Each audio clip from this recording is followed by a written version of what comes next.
it's Shakira, also known as the Dope Doula, and I am back with another video. In our last conversation, which was the kickoff for our How to Get Pregnant series, we talked about the basics of ovulation. And for this conversation, we're going to go a little bit deeper by talking about our ovarian reserve and using an at-home fertility test to take inventory of things like our ovarian reserve as well as our thyroid health. But before we get into the meat of today's conversation, I wanted to take a step back and just address something that I forgot to acknowledge in our first video for this series, which is that in the journey to getting pregnant, it's really important to take a moment, whether for yourself or with your partner, to talk about all of your options and avenues for getting pregnant. Everyone's journey to getting pregnant looks very different. There is no right way to get pregnant, no wrong or right way to get pregnant. And it's really important that if you are, for whatever reason, unable to get pregnant through more traditional means, which is through intercourse, then you and your partner, or you with the support of your medical care provider, should be thinking about alternative methods.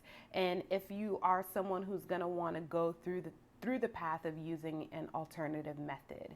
And an alternative method could be anything from in vitro fertilization to using a surrogate, or in some cases, some people choose to adopt if they find that they're not able to get pregnant. In terms of the time that it takes to get pregnant, again, everyone is different. Some people are able to get pregnant right away once they start trying, and for some, it takes a little bit longer. What I'll say is that if you find that within a year of trying, you're still having difficulty getting pregnant, that's the point when you should bring in a medical care provider to offer some additional support and start taking a look at your fertility a little bit closer.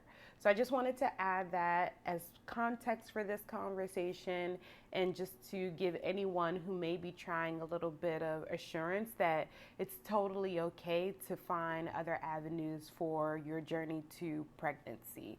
There is no shame in using additional support.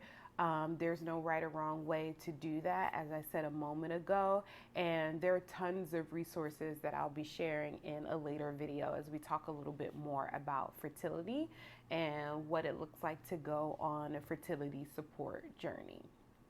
All right, for this conversation, we are talking about our ovarian reserve. And the ovarian reserve is just a fancy way of saying how many eggs we have left in our ovaries.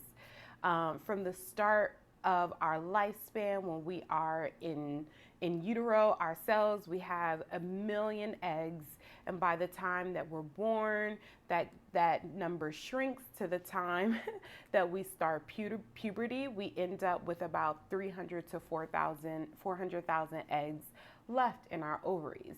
And every time we release an egg through ovulation, 500 up to 500 other eggs disintegrate. And so we're constantly going through the process of losing eggs. And understanding our ovarian reserve helps us to determine how many eggs we have left for ovulation and the potential to be fertilized by sperm. I actually went through the process of taking a at-home fertility test. While I am not in the process of trying to get pregnant or planning to get pregnant, the test was super helpful in understanding my ovarian reserve. I am a woman of a certain age, which if I should change my mind at any point, it's really important to know where I am in terms of my own reserve. One thing to note is that looking at the ovarian reserve, while it tells you where you are in terms of how many eggs you have left in your ovaries, it does not tell you the health and quality of those eggs. Once we get to about 35 and older, the quality of our eggs is said to decline more rapidly than when we are younger. And as the quality of those eggs and the health of those eggs begin to decline, our likelihood and chances of getting pregnant also start to decline. That doesn't mean that if you're 36 or 37 or 38 that you won't get pregnant. It's just critical to know that your chances for getting pregnant, the window starts to get smaller and smaller. And again, that looks different for everyone. As we are losing eggs, as we go through our reproductive journey, everyone loses eggs at a different rate. Some people lose their eggs a little bit faster.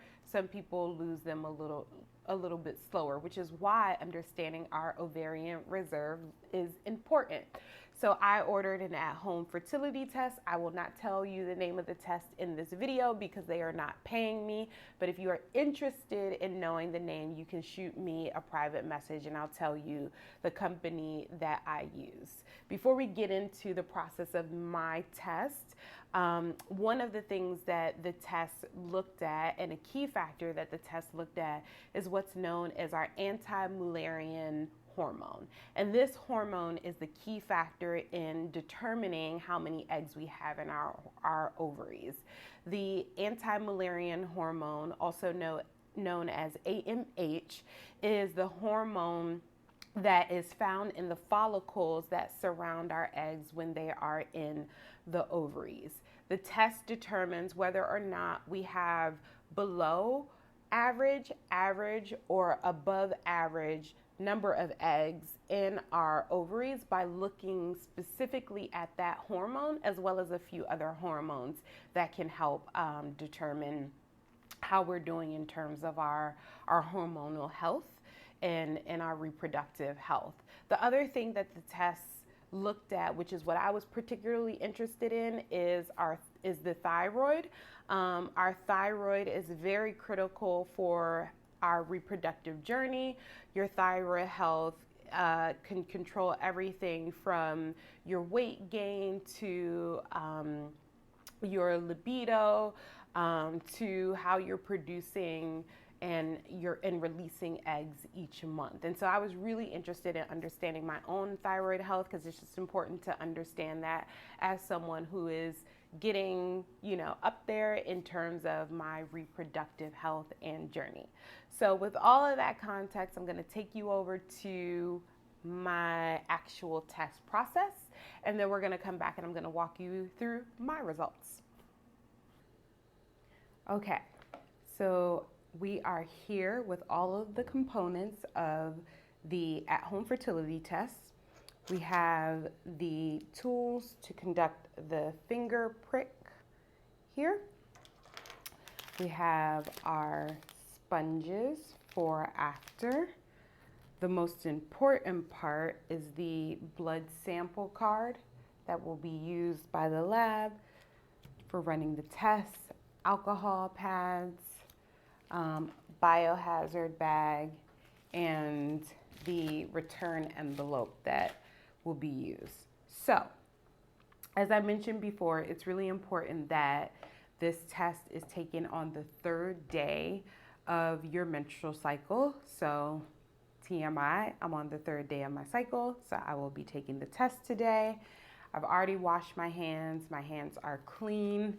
I've done a bit of exercising to get my blood flowing and circulating. And so now I'm going to prepare my finger for the prick. I hate getting shots. It's my least favorite thing, but I'm gonna do this for science. So it's really important that this part of the blood sample collector is facing this way. And then I am going to, that didn't work, shoot. Try it with this one. Okay. I'm going to, whoop, I did the prick. So after the prick, you want that first bit of blood, you want to wipe that away. And then we're gonna allow the sample to drop to the blood sample card. Now the instructions say that it's really important that your blood sample hit the first line of the sample card, and it is looking like I have enough blood to be able to do that, hopefully. If I don't collect enough blood, there are 2 cards, so we'll give it a second to see.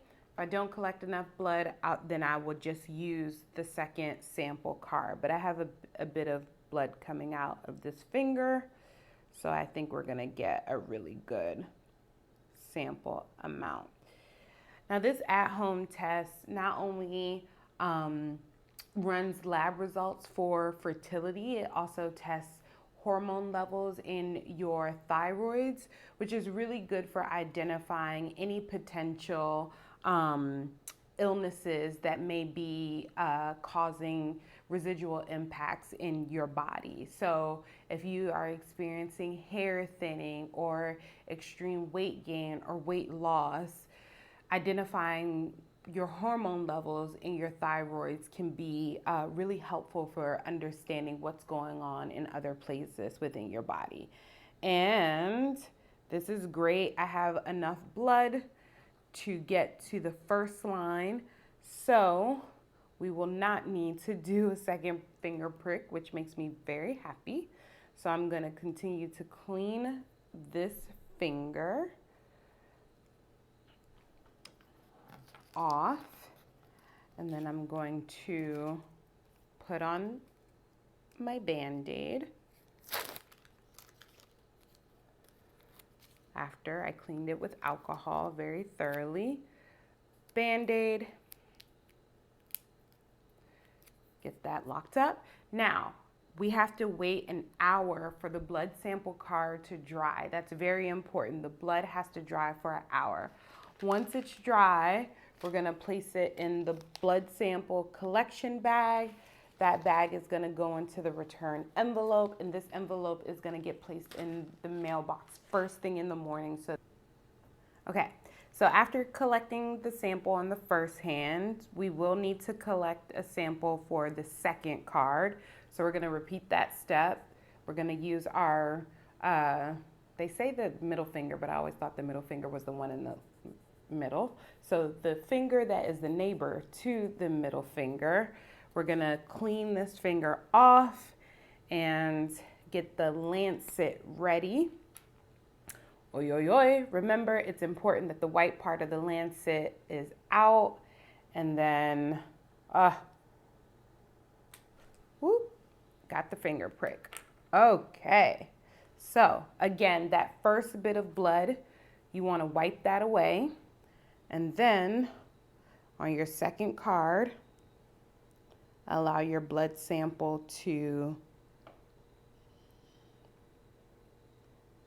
drip. Again, you want to make sure that you're collecting enough of your blood sample to extend to that first line. So this finger is not giving as much blood as my left hand. Oh, we may get lucky though. We shall see.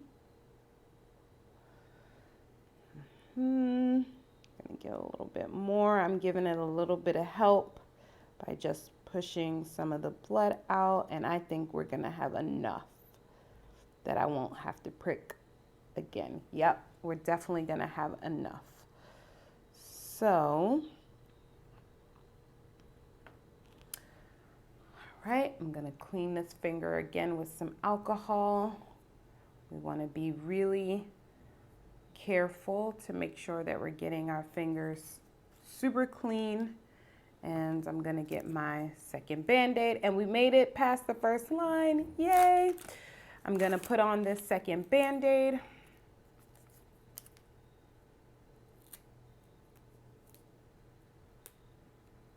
Okay, so We need to wait an hour for the cards to dry. The blood sample can't be placed into the blood sample return bag wet.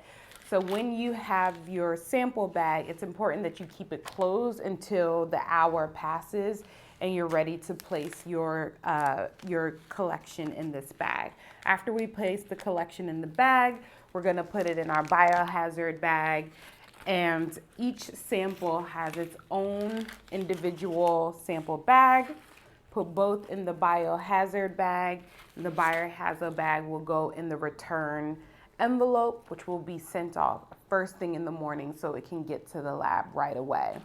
It'll take a couple of days for the lab results to come back, which will come back on the dashboard that I shared with you earlier. So we'll give it time for my lab results to get in, come back, my report to be shared with me, and we'll be back in just a jiff. Fertility test process. I am back with the results from my test. So it took about 10 days for my results to come back after I sent them into the lab, and I received the results back in a confidential email. I was able to create an account and profile where my results came back in a very comprehensive report. As I mentioned at the top of this conversation, the test looked specifically at my thyroid health, 2 other hormones, but the most critical was that anti-Mullerian hormone.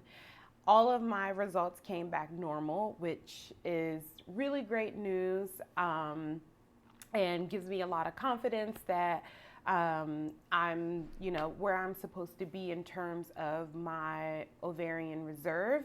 When we looked at my AMH hormone, that came back as average, which means that I have the average amount of eggs in my ovaries for someone who is my age. Again, the test does not look at my egg quality, so that is something I would want to take a closer look at, and that's something that I would go through with my gynecologist and bring this report and say, I see that I have an average amount of eggs in my ovaries. I'd love to determine the health of those eggs. We also looked at my thyroid health, and that came back as normal, which is to say that for someone my age, my thyroid health is in good condition, and I'm in good shape there. What was also really interesting about the test was that it's able to give you an average of when you might be expected to go into menopause because of your ovarian reserve. And for someone my age with an average amount of eggs in my ovaries, I am right now trajecting to go into menopause around the age of 51, which is right about when my mom experienced menopause, so that makes sense. A lot of our genetics play a role into our reproductive health as well. When people are thinking about getting pregnant, I like to, if you're someone with a uterus, I like to say, talk to your mother about her experience in pregnancy, because that's a good indication of what you might experience as well. Like, I know my mom said that her feet grew. Like, that was her biggest pregnancy symptom, was that her feet grew a few sizes every time that she got pregnant, which is a common symptom. We could talk about pregnancy symptoms in another video. So yeah, thyroid health came back normal. My AMH came back at average, as well as my other 2 hormones, and you should see a video of that report on one side of the screen. So yeah, this was a really great experience. The at-home fertility test that I use encourages that even if your results come back average or normal, or even if they don't, to continue to get tested each year, because it could change. Again, our eggs are releasing at rapid, different paces and rates. For some reason, they could start to release a little bit faster. Environmental factors, eating, my dietary health, anything could change that. God forbid I should get sick, anything could change it. So I'll definitely be taking another test again in a year, which is when I'm encouraged to do so. And yeah, I hope this video again has been super helpful. So please make sure that you, if you're watching this on Instagram, that you subscribe and sign up for notifications. If you're watching it on YouTube, please subscribe to this channel, sign up for notifications, share this video with somebody who you think it might be helpful for, and I'll see you all next time. Ciao.